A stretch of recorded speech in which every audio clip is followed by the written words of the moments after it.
Alright, I'm going to show you the half-hearted way that I do lacing. I just want to say before I do this that this is not a tutorial. I'm sure that lacing and framing experts could watch this and be horrified.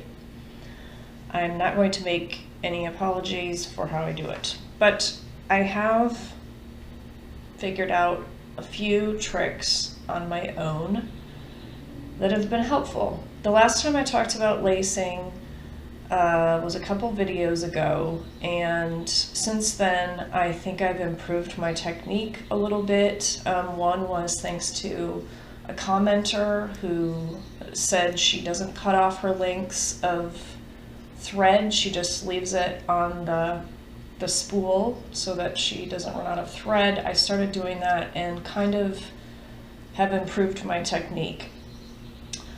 I'm not a perfectionist.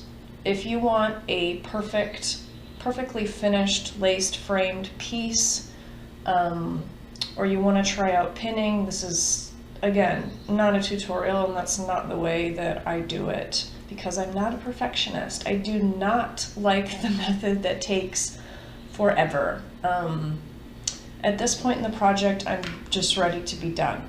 And so I do not look at my fabric thread by thread and make sure that the threads are perfectly lined up. I've tried that method. It works okay, but it makes me crazy.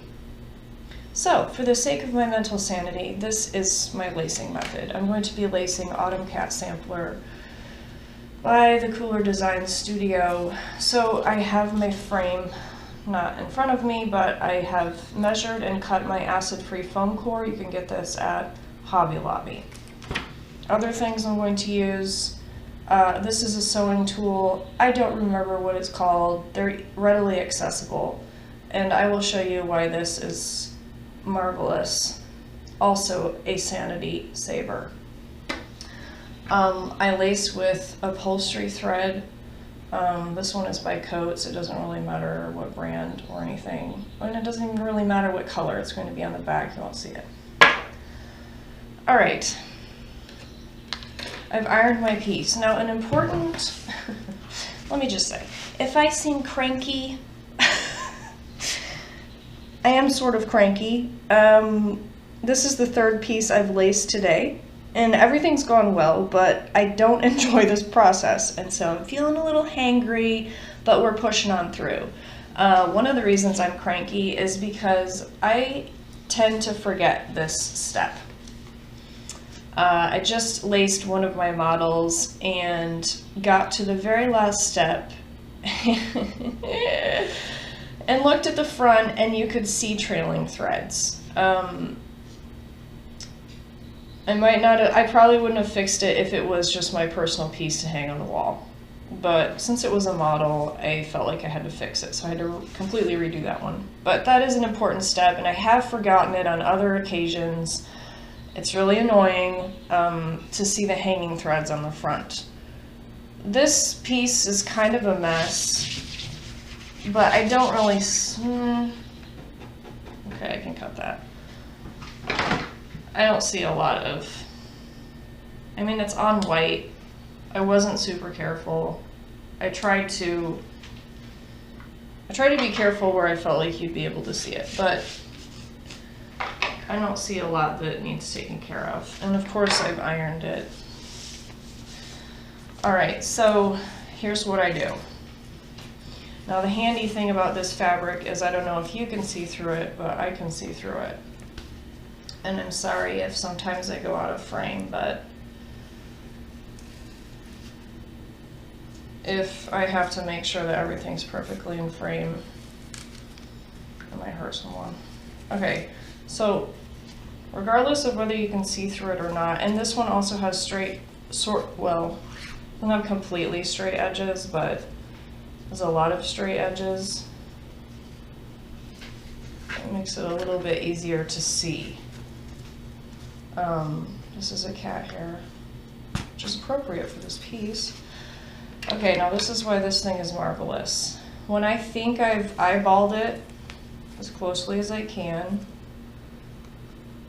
You take that, you want to find the outermost edge of your piece, which again, since this has straight edges, it's easy to see and find. Now, without this little slidey thing, you're going to be going, okay, it's 1 1/8". I don't even have to pay attention to what measurement it is. I just butt it up against the piece and then measure the opposite side. Now you can see my little thing is off. It's not on the edge, so I need to scoot it over. And do it again.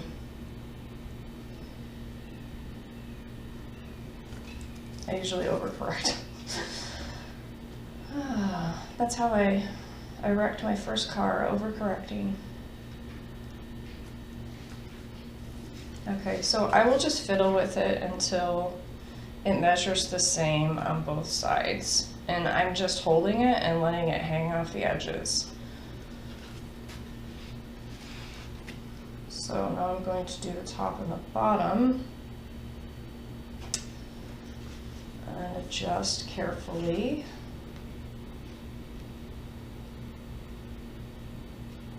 I'm doing the top right now, you can't see it. Told you this is not a tutorial.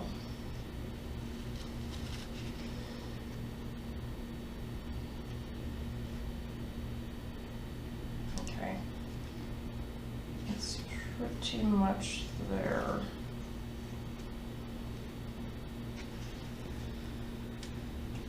So this piece, amazingly, I found a frame that the margins are pretty much even on all the sides.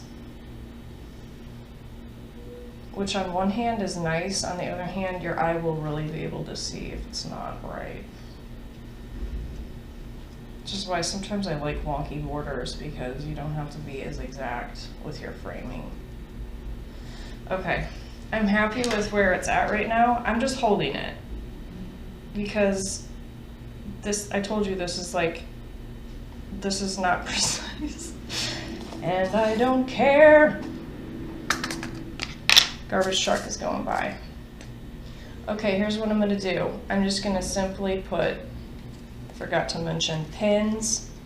These are lace pins, which is what you frame with. You could probably use any pins, because I'm actually gonna take these back out. Okay, so I'm just putting one on the middle of each side.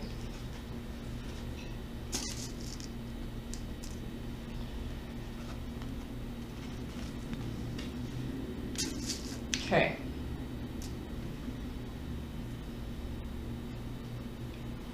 Okay, now my table is clean. I'm just gonna flip it over. All right.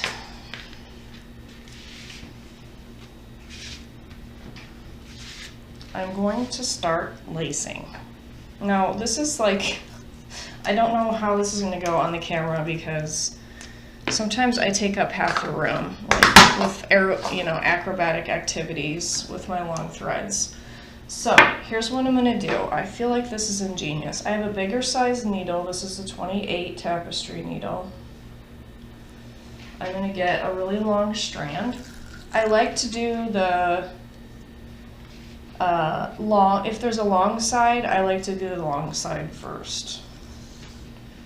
So I'm just taking off a really big amount.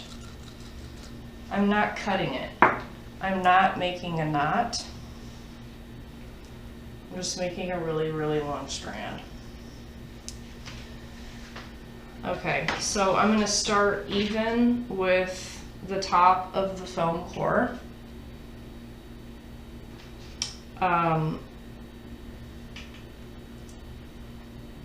If you have unfinished linen, you have a linen with a not hemmed edge, you're going to want to go kind of pretty deep back. Because I have fabric sewn to the sides, I'm just going to go like 1 inch.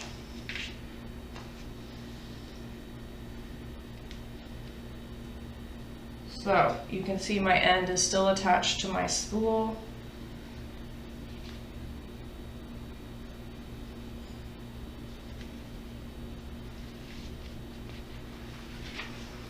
And I'm just going to go back and forth.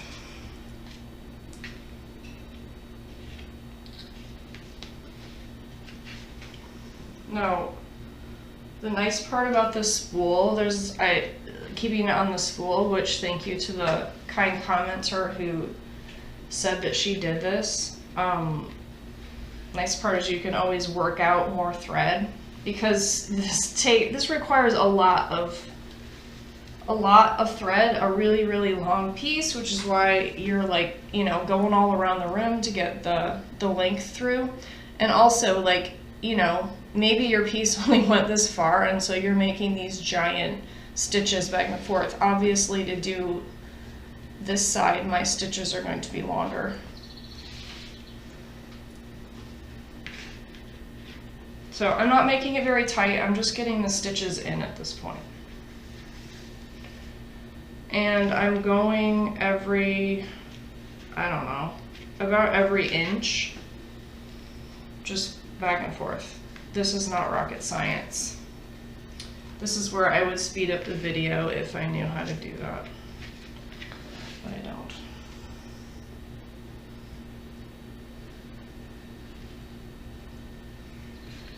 Now, last time I talked about lacing on my video, I showed you that I was making my pieces as literally so tight that you could play it like a drum. I did that this morning, and I ended up bending the foam core. I got to my last corner on my last side, so I did this part, and then I was doing this part, got to the last part, and the corner of my foam core literally bent. And I thought to myself, you know, self, it's possible that you're overdoing it. I looked at the front and it kind of looked not good. So my new strategy is definitely to go looser. And the looser you go, I mean, obviously you don't want wrinkles, or you want it to look straight. You want it to look tight, but the looser you go, the more wiggle room you give yourself, the straighter you can wiggle it into shape. And the wiggling it into shape part is what I like about lacing. So I can look at the front and really get it straight with my eyes. Again, if you would look at my finishes and really look at the linen threads, they're not perfect by any means. But as far as measurements go and as far as my eyes go, they look pretty darn perfect. Okay, so I've gotten down to the very end. Now this is where I'm doing something different. Okay. So what I'm going to do is just stick my needle in that. I'm going to flip it over to the front and see how it looks again, and I'm going to take out the side pins because I don't need them anymore. Okay. That looks pretty good. It's going to look a little off because you don't have any tension height-wise, but I'm going to measure it again. And again, I can wiggle it more to get it straight. I can see a hanging thread through there. Pause while I fix. Okay, I'm also going to take a longer quilting ruler and take a look at where it's at and make adjustments.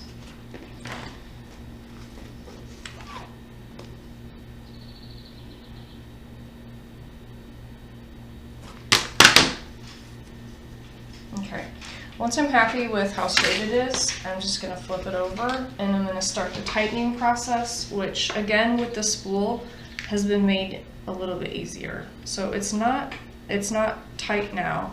Now, so at the end, I'm going to take that last stitch out. I'm going to make my knot and cut the thread on this bottom. Okay, so to make my knot, I'm just going to go back into the fabric.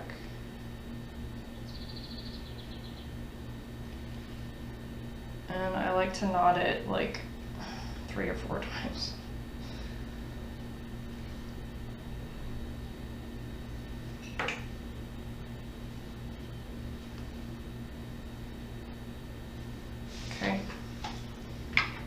snip my end.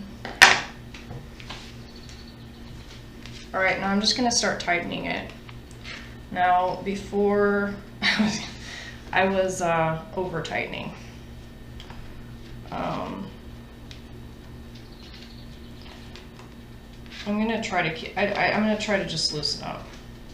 So I'm just working up the excess to the top.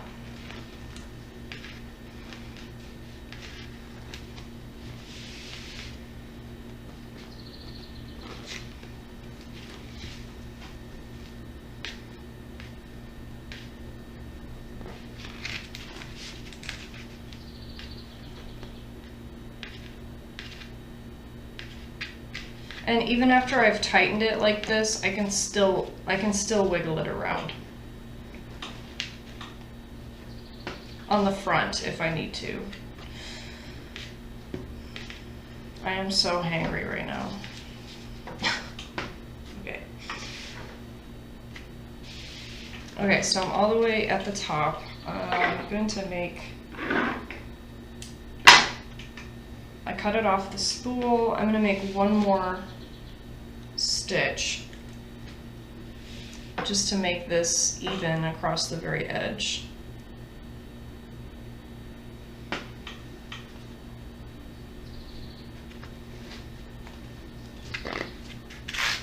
Okay, so it's tight.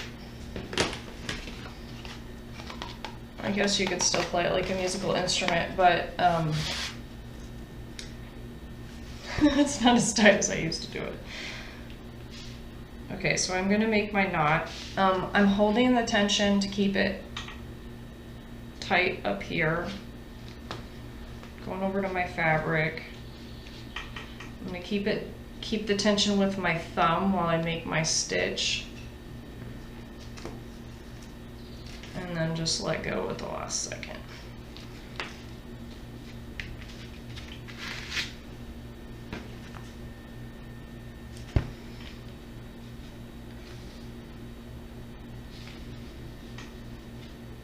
And double and triple knot, just in case.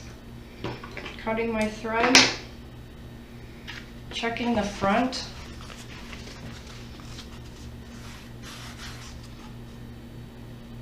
Which looks pretty good. Okay, I'm gonna take out the pins on the top.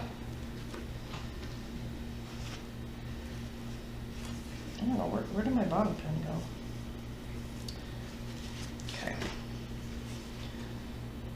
All right, now with the corners, you can see there's too much fabric here. You don't need all that fabric. So here's what I usually do. I usually cut down, can you see what I'm doing?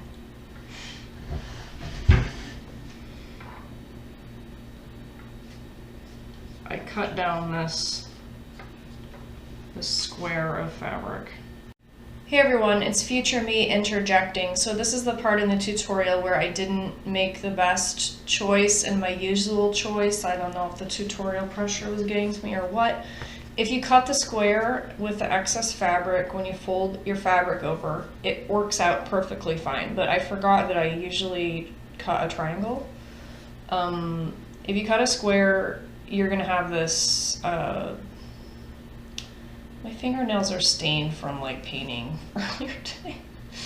Not a professional. You're gonna have this raw edge right here, which is fine. Nothing's going to happen to it. It's sitting in the back of a frame. But for some reason that annoys me. So the square works, but if you want to have a finished edge on the back, you should cut a triangle. So I'm pretending like this is my foam core, this piece of paper is my fabric. Where I cut is obviously right on the great lines I draw for myself. So you can see that gives you a nicer corner than just the raw edge square on the side. And I like working with that setup better. So try out a triangle, because this is just going to be overlap.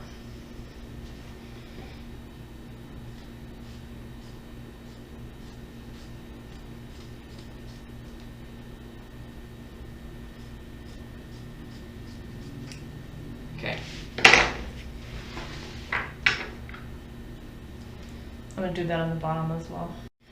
Alright, so now I'm doing this side. I'm gonna just do the same exact process on this side. So I'm going to leave it on the spool, start at the top, make my stitches down to the bottom, check it again on the front,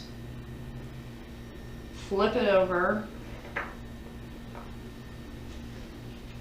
You get the idea. Okay, so again, I've done all my stitches loose. I've gotten to the bottom of my piece and I'm gonna make my knot. And check the front.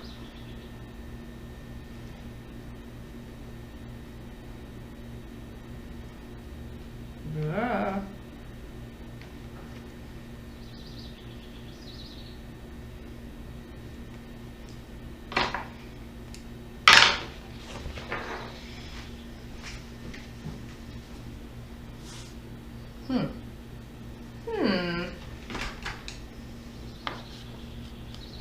I love this thing. Okay. It kind of needs dragged up. Just a wee tad.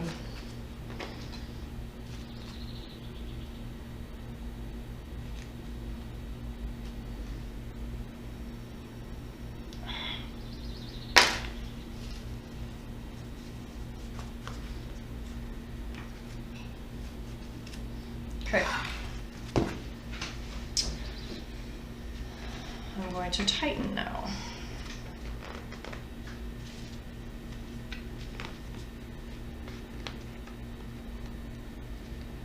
What do you call a cow with no legs? What is this? Oh, ground beef. The only joke I know by heart.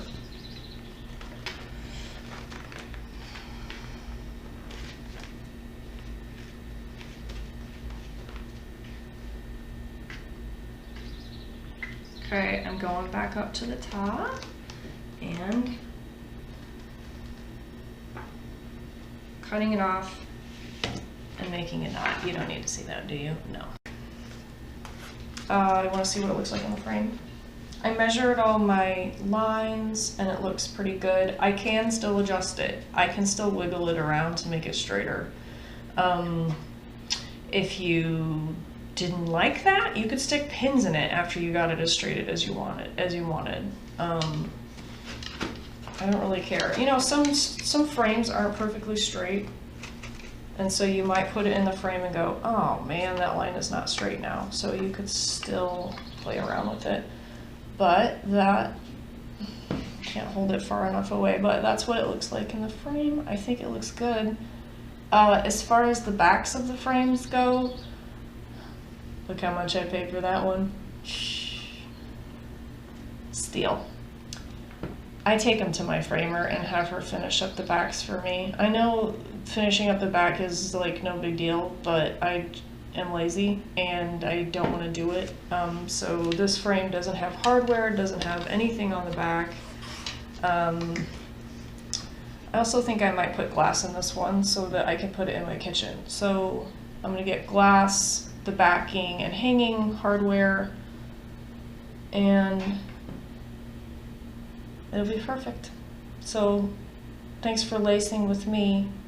I hope this was useful to someone. Bye.